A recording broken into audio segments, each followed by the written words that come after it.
Yo voyais mitraillette qui paniquait. Accepter la mission, minette avancer. Voilà, nous abordons maintenant la deuxième partie de notre émission spéciale où nous parlons de la portée historique des événements de janvier-février 1974 et les dessous politiques. Et c'est cette partie-là, les dessous politiques de cette grève, que nous allons développer actuellement. Nous allons commencer par une question qui nous a été posée à l'occasion de la coupe-parole organisée par les communes du Nord en commémoration. Et un militant, un assistant, posait la question, mais pourquoi le PCM, le Parti communiste martiniquais, et le PPM, Parti progressiste martiniquais, n'ont-ils pas soutenu la grève? Pourtant, c'est des partis de gauche, et particulièrement le Parti communiste qui avait soutenu tant de grèves par le passé. Donc, cette question est effectivement importante, parce que c'est l'un des premiers conflits politiques au sein du peuple martiniquais qui se manifeste à l'occasion de la grève de 1974. Alors, il faut dire que le Parti communiste martiniquais soutenait, dirigeait la CGT, la Centrale Générale des Travailleurs Martiniquais. Ce sont des cadres communistes qui dirigeaient la CGT. Alors, évidemment, ils voyaient de très mauvais œil des organisations dites gauchistes qui venaient militer au sein de la CGT d'une part, et pour d'autres qui menaient une grève à travers un comité sur lequel ils n'avaient aucun contrôle et donc défendre des revendications. Le conflit politique entre assimilationnistes de gauche et indépendantistes, marxistes, etc., se manifestait à travers cette position. Ils n'auraient pas pu prendre une autre position que cela. D'autant plus que, et il faut reconnaître, quand on fait une analyse historique, il faut reconnaître les erreurs du passé.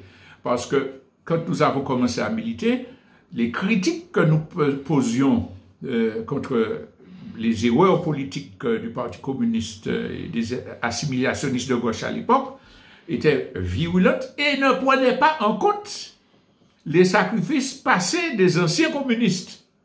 Parce que c'est vrai qu'il y avait de nouvelles directions, de nouvelles directives, mais les anciens communistes ont lutté dans des conditions absolument difficiles et ont fait la lutte du peuple martiniquais progresser. Notamment, c'est leurs militants qui ont travaillé à imposer l'élargissement de la sécurité sociale en Martinique. Mais vous savez, quand on est jeune militant,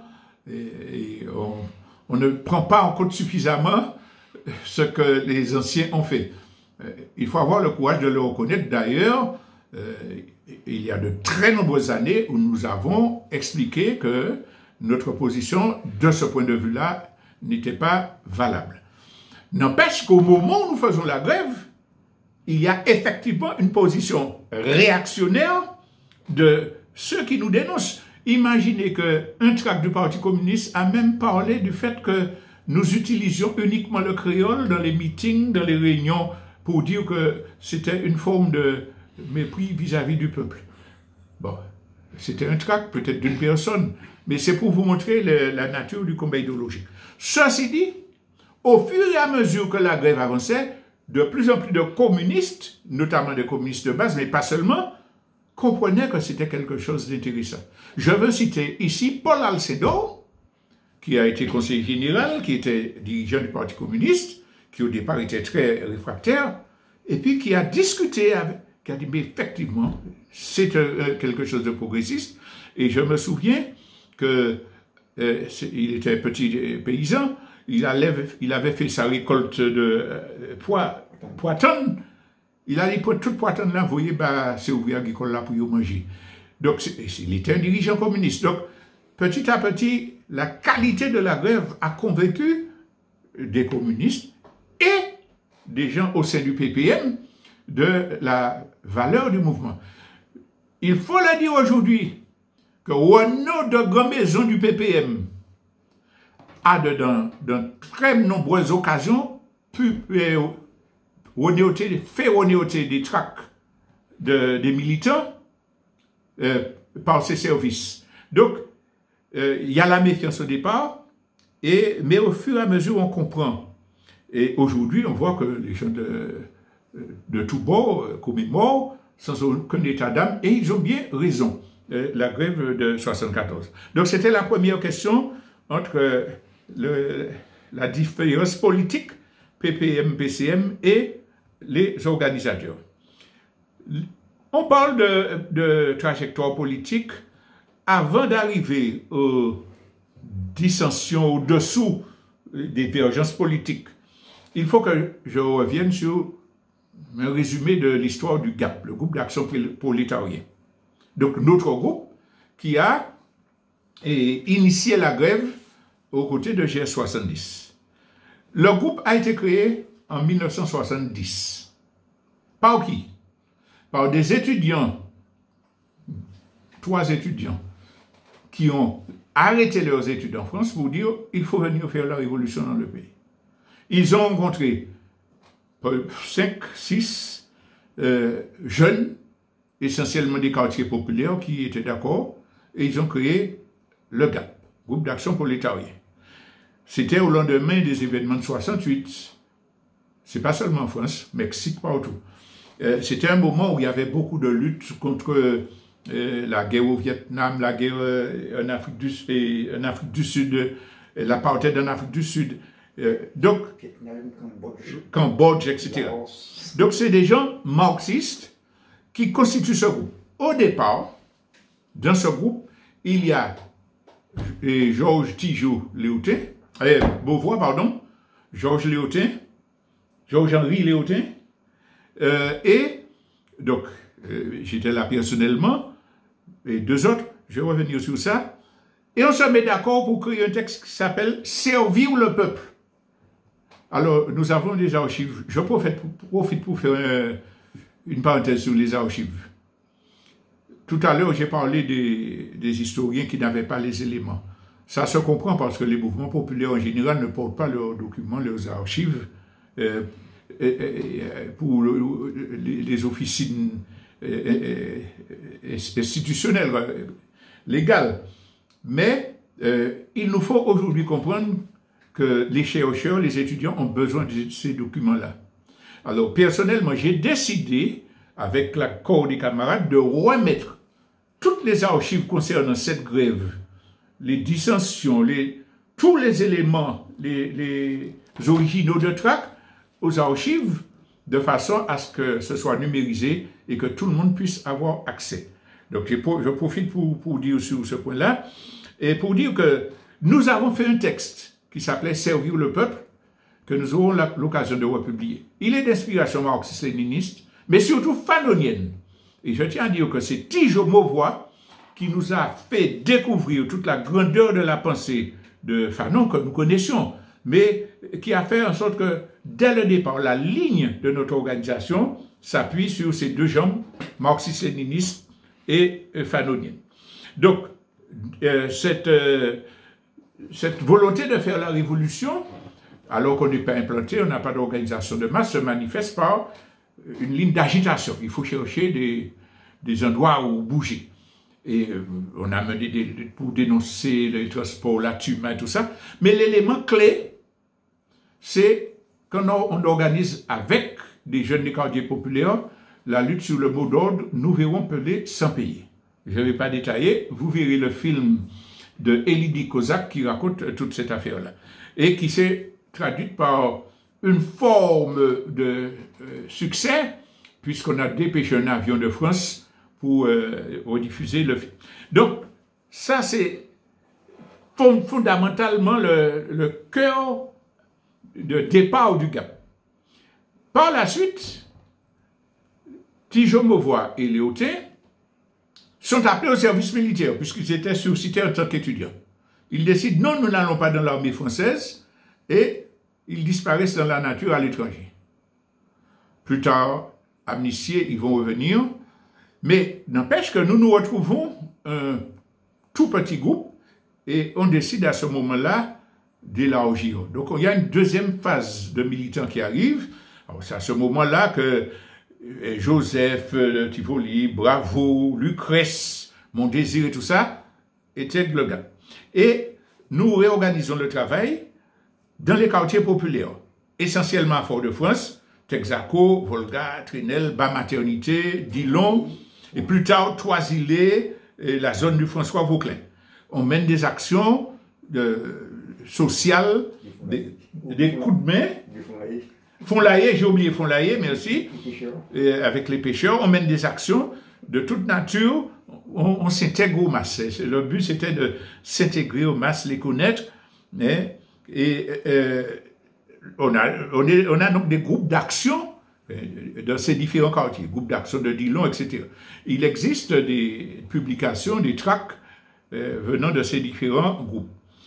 Et c'est à cette époque-là qu'on mène un certain nombre d'actions, mais ce n'est pas tellement l'objet. On va revenir sur cette question. Et puis, il y a un événement, un hasard de l'histoire, qui fait que l'orientation du groupe va changer fondamentalement. Nous avions un journal qui s'appelle L'Évé, journal révolutionnaire. Nous sommes interpellés dans la rue par une habitante de l'Estrade, quartier du Roubert, pour nous dire, les autres, c'est des révolutionnaires, venez de nous. L'usine les tirez nous, il est vendu à très cher pour nous. Donc, tout le quartier l'Estrade, c'est soit vous achetez, soit vous partez. Et donc, nous décidons d'aller créer un comité pour défendre le droit à la propriété des habitants de l'Estrade. Sauf qu'arrivé sur place, d'abord, nous sommes agressés par le COT, et qui nous dit, sorte vinifé là. Bon, notre sang-froid a fait que nous n'avons pas eu de problème. Et jusqu'à ce que nous arrivions chez Madame Laëlie Delicas, que vous pouvez voir dans le film de Camille Mauduèche, c'est elle qui ouvre le film, qui nous dit, qui nous écoute parler, et qui nous dit, votre cas, c'est ça qui est bien gentil, moi pas ça, moi ça écrit, moi pas ça écrit, mais votre cas peut-être dans autres. Et puis, ils ont fait, tête à la, mon kagoumen, etc. Si autres les femmes pour servir les autres, tirez-nous l'esclavage bon non. Et elle se met à nous raconter la vie d'une ouvrière agricole et de sa famille lorsque la personne travaille dans les bananes pendant 3 quarts d'heure. Nous découvrons le monde. J'étais avec mon inséparable camarade Jean Abol. Nous partons de chez la dame, nous arrêtons la voiture et nous disons, excusez l'expression, nous ne parlons pas tant révolutionnaire, nous ne connaissons pas le peuple là, il faut que nous arrêtions de faire bêtises. Nous convoquons une réunion de tous les militants pour leur dire, rectification, nous commençons à aller à la campagne partout, connaître le peuple. Nous établissons une liste de 168 habitations que le pays comptait à l'époque. On écrit en face les quartiers où vivent les gens. Et pendant 2 ans, tous les jours, on va connaître, s'enquêter, enquêter, etc. J'aime raconter l'anecdote de l'enquête sur Concorde, où nous avons mis nos plus beaux habits, manches longues, et nous sommes allés voir le Béquet pour lui dire que nous sommes des étudiants qui préparons un mémoire sur la filière banane. Est-ce qu'il nous autorisait à visiter la plantation au moment du travail? Oh, mais bien sûr, Gérard, Menayo, etc. Et nous avons parcouru, vu comment les ouvrières travaillaient, tombaient, sautant des fils, les sillons, etc. Et comment le commandeur les trompait en faisant semblant de marquer sur un carnet les régimes qu'elle déposait dans le tracteur pour les obliger à faire plus que la tâche prévue. Donc nous avons vu ça. Et cela nous a conforté dans l'idée de préparer l'organisation des ouvriers agricoles qui feraient la grève, qui se syndiqueraient, et nous avons commencé à monter des comités clandestins d'habitation avec qui nous faisions de la formation politique, en plus du travail social, coup de main, l'école du Mamaï, etc. C'est comme ça que le travail s'est organisé. Alors, on peut noter, il y a des gens dont on ne sait pas l'apport qu'ils ont fait. Mais je pense par exemple à Serge Pain de Toisillet, qui est adjoint au maire. Il était en enquête avec nous. Je pense à les balles qui allaient de temps en temps dans nos équipes. Mais je pense à Mano Encauto, ce militant-là, avec lequel on a confondu Georges-Marie Louise.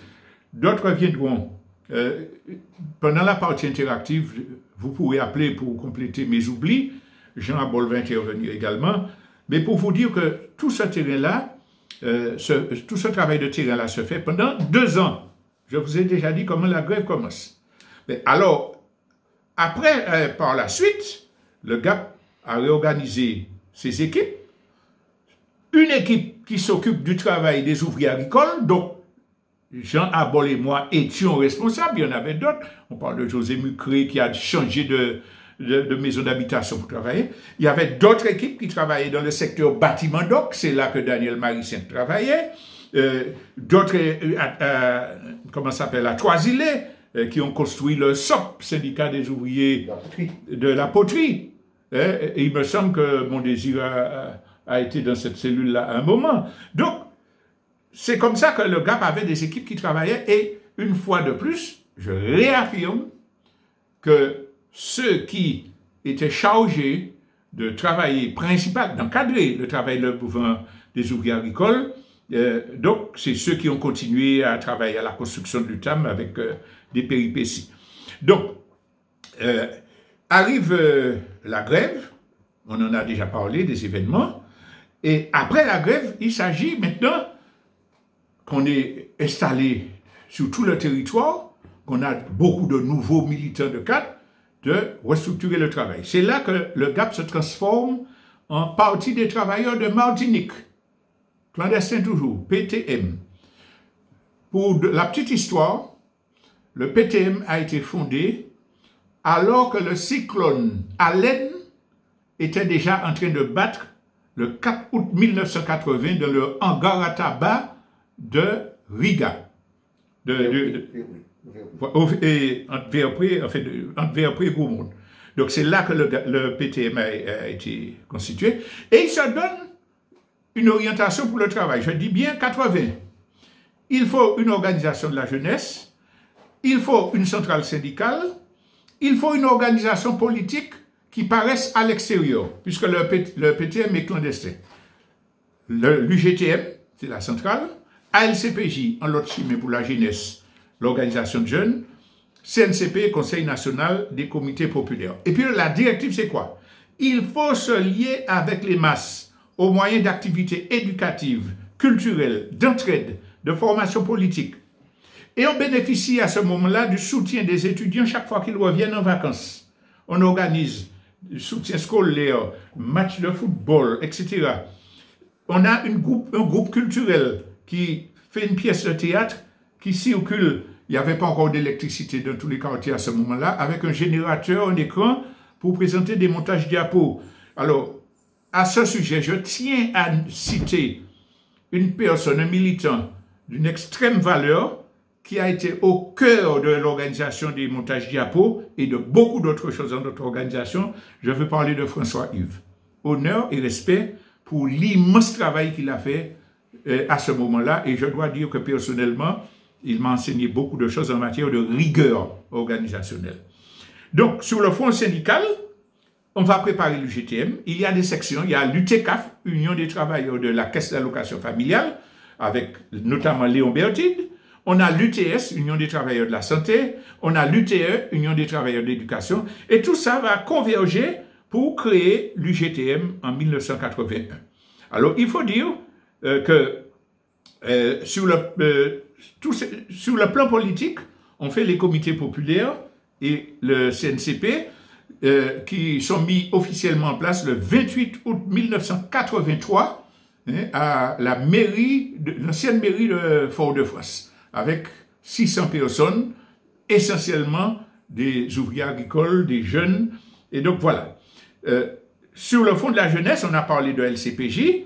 Parmi les éléments moteurs, il faut citer Roger Marion, Roger Lanois, Michel Cisran et d'autres. On reviendra sur cela dans la partie active.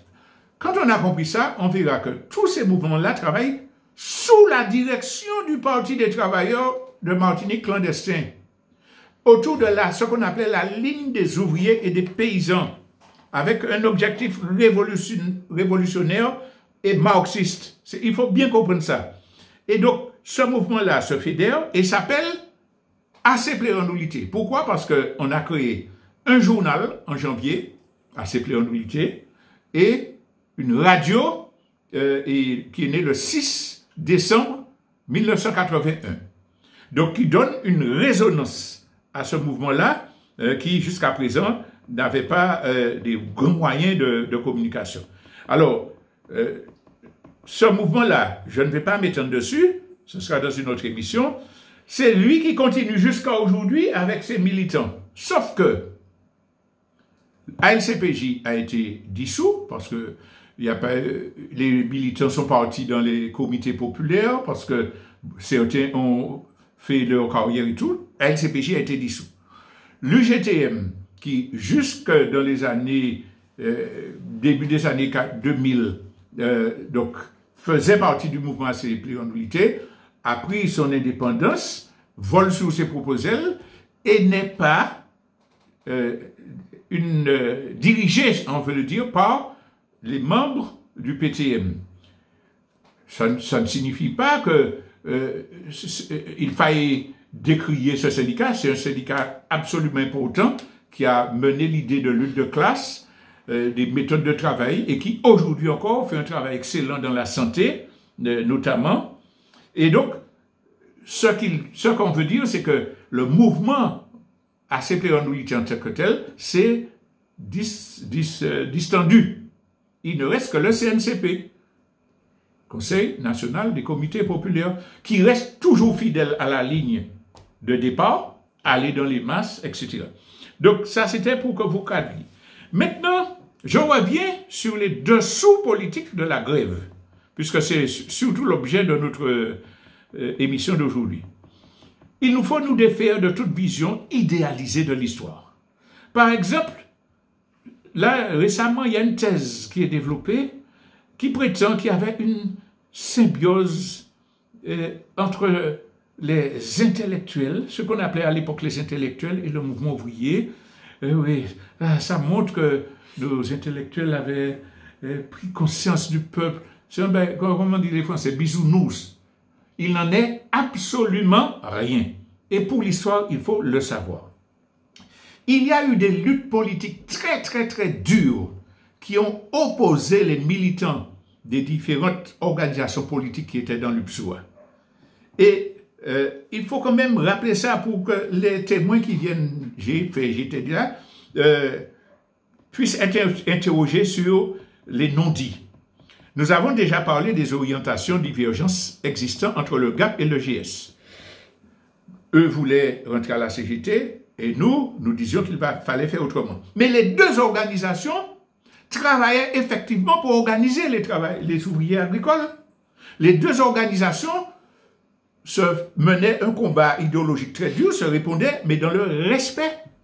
À tel point que, avant la grève, GS et GAP se sont rassemblés pour produire une brochure pour expliquer le rôle des militants intellectuels, etc. Donc, il y avait des relations respectueuses. Et cela explique aussi pourquoi GS est venu dire aux camarades du GAP, allons préparer une grève ensemble. Donc, il y avait des divergences, mais elles étaient respectueuses.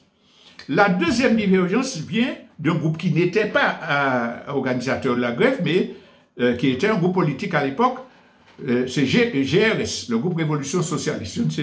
Ils avaient le JAG, Organisation de Jeunesse, qui n'était pas d'accord avec la façon dont nous menions la grève. Ils sont venus sur le terrain avec un tract pour dire c'est pas comme ça qu'il faut faire, non, que nous ne prenons pas conscience des besoins des travailleurs. Hein, il fallait demander 50 francs et l'échelle mobile des salaires. Ça veut dire, manifestement, étant coupé des masses, ils ne savaient pas que les gens touchaient 14 et 18 francs par jour de travail et que avoir le SMIC hein, permettrait de monter régulièrement. Mais nous avons tous commis des erreurs par la méconnaissance. Donc, il ne faut pas leur en vouloir. Par contre, comme les ouvriers qui étaient organisés, je dis depuis 2 ans, savaient ce qu'ils faisaient, ils ont dit non merci. Et puis, ils ont soutenu de l'extérieur. Donc, c'était la deuxième différence politique qu'il faut dire pour l'histoire. Parce que j'entends dire que c'est grâce à l'élection de X ou Y que la grève a été possible. Bon, ben, en fait, ça, c'est nos petits débats fraternels. Et puis, il y a une divergence profonde qui a opposé le GAP et les autres groupes politiques membres de l'UPSOA. Il faut le dire. Nous avons dans nos archives les textes qui étaient publiés par le Rassemblement de Saint-Joseph, auxquels nous avons répondu par écrit. Cela, on va le mettre aux archives pour voir le niveau d'argumentation qui était donné et les intentions politiques qu'elle reflétait. Et quand je parle de contradictions, elles ont été parfois violentes. À 2 reprises, des militants de Rassemblement de Saint-Joseph ont essayé d'agresser des militants du GAP. Ils n'ont pas pu. Ils n'ont pas pu. Je ne dis pas plus sur ça. Mais pour dire que ne faut pas venir dire, ouais, les intellectuels gentils, tout le monde est gentil, tout le monde est beau et gentil, on a aidé les ouvriers. Il y a des gens qui ont rejoint la grève parce que c'était l'opportunité de se faire connaître, de rentrer en liaison, etc. Mais qui avaient des intentions politiciennes, disons-le, pour aller vite. Donc ça, c'est avec ces organisations-là. Mais au sein même du GAP, il y avait des contradictions très dures entre les initiateurs de la ligne de départ, ceux qui ont dit qu'il faut aller organiser les ouvriers agricoles, ceux qui défendaient la ligne de liaison avec les masses, et puis des dirigeants politiques qui ne voyaient pas la chose de la même façon. Déjà, quand on a commencé la grève, il y a un certain nombre de militants qui ont déserté. Non, pas d'accord avec ça. Au lendemain de la grève, il y en a d'autres qui ont déserté. Non, parce que c'est humain. Quand on a vu l'histoire de gendarmes, etc., de sacrifices, très sincèrement, je dis que c'est pas tout le monde qui est capable de surmonter ces phases-là, donc, tant pis, ils ont déserté. Et puis, plus tard, après qu'on soit arrivé à construire le syndicat, à avoir une vraie implantation, il y a des dirigeants du GAP qui ont lutté pour essayer d'empêcher qu'on travaille, disant même qu'il ne faut plus aller sur le terrain. Plus tard, il y en a d'autres qui ont dit qu'il faut aller préparer les élections seulement à Fort-de-France. Donc, il y a eu des débats politiques très, très, très profonds qui se sont faits. Et je voudrais quand même, à l'occasion de cette commémoration-là, vous montrer un exemple de ce que peut être la lutte politique, les dessous politiques de la lutte. Avec la commémoration de Chalvet, on a une illustration des divergences politiques qui avaient lieu à cette époque-là. Je vous ai porté cette brochure que vous connaissez, écrite par Marie-Hélène Léotin, La grève de janvier-février. C'est une réédition. Elle était parue, ça fait une quinzaine, enfin, ça fait très longtemps, et c'est ressorti pour la commémoration, précédée de l'analyse de M. Edmond Mondésir. Donc, on pourra la voir. Vous prendrez en compte tout ce que j'ai déjà dit. Et je vous cite un extrait qui mérite d'être entendu. L'UPSOA est aussi la façade qui permet aux jeunes intellectuels de participer activement au mouvement. Ils apportent le soutien logistique, organisent les transports. Léon Bertide, syndicaliste employé à la CAF, Edmond Marcel Mondésir, enseignant, Daniel Marie-Sainte, ingénieur, rédige, tape à la machine, René Hotletrac. D'autres militants plus jeunes sont présents et organisent la propagande. Jean Abol, Frédéric Métrel, Robert Cyprien Saï, enseignant, encadrent une réunion capitale qui regroupe le secteur Robert Trinité, Verpré, et qui se tient dans un petit local à Trouter au Robert. Donc, vous avez entendu ce qu'a écrit M. Edmond Mondésir. Les trois noms qui sont cités, c'est trois militants qui se sont complètement détachés de la ligne politique initiale de notre mouvement et qui sont alliés dans une dynamique électoraliste. Les organisateurs principaux du travail sur le front agricole, c'était Cyprien et Abol. Ce n'étaient pas des jeunes qui allaient faire de la propagande de textes écrits par Bertide, Mondésir et Marie-Sainte. Ce n'est pas une vérité historique. Ensuite, les documents et les tracts des grévistes étaient rédigés par les membres du comité de grève et les militants qui l'animaient et non par les personnes citées. Nous avons là toutes les archives, nous les donnerons aux archives départementales et nous les publierons en temps voulu. Donc, nouvelle précision apportée. Monsieur Mondésir se garde bien de préciser que la réunion à laquelle il fait allusion est celle où a été décidée la grève et établi les 11 points de revendication. Alors, nous avons là manifestement affaire à une tentative d'enfumage visant à donner du crédit aux yeux de l'opinion à des gens qui ne le méritent pas. Ici, on tente d'instrumentaliser l'histoire à des fins politiciennes. Mais tout de suite, nous précisons qu'il n'est pas question pour nous de faire œuvre de révisionnisme. En tant qu'historien intègre, nous devons rappeler l'apport fait à l'époque par ceux qui ont changé de direction aujourd'hui. Oui, Edmond Mondésir, quand il était membre de notre organisation, a fait un apport conséquent pour relancer la musique bel-air dans notre pays, pour encadrer la LCPJ, ou participer à d'autres actions militantes que nous ne citerons pas ici. Oui, l'historienne Marie-Hélène Léotin, quand elle était membre de notre organisation, a fait des apports documentaires, a participé au soutien scolaire. Et je profite pour dire qu'il faut acheter sa brochure. De même qu'il faut acheter le livre de Delépine pour avoir des documents. Mais il faut avoir un regard critique et savoir se tourner vers des documents qui peuvent compléter la vérité. Donc, oui, ils ont fait ça, mais cela ne justifie absolument pas que l'un et l'autre travestissent la réalité. Dans une prochaine édition, je parlerai de l'évolution des contradictions politiques et idéologiques qui se sont traduites par des scissions au sein du mouvement. Mais nous n'allons pas plus loin sur ça. Ce que je veux tirer comme leçon, c'est que toutes les contradictions évoquées sont naturelles. L'histoire de toutes les luttes populaires de libération dans le monde a largement prouvé que la position de classe et le parcours politique de certains acteurs pouvaient évoluer de façon inattendue. Certains arrêtent de militer et se taisent. C'est un demi-mal. D'autres cherchent à détruire la maison d'origine, rêvant d'habiter un château en Espagne. D'autres encore, comme Blaise Compaoré ou Bernard Cordes, vont plus loin en assassinant leurs compagnons d'armes. Cela fait, hélas, partie de la vie. Aussi devons-nous appréhender les événements et apprécier les individus sur le temps long. Il y a des questions que nous devons systématiquement poser. Ceux qui s'enorgueillissent d'avoir été là, militent-ils encore sur la même base? Quelles pratiques développent-ils aujourd'hui au sein des masses populaires? Ont-ils rejoint, oui ou non, les rangs de ceux qui cultivent les illusions électoralistes? Qui est resté en permanence sur le terrain et qui n'a cessé de travailler à l'organisation et à la formation des ouvriers?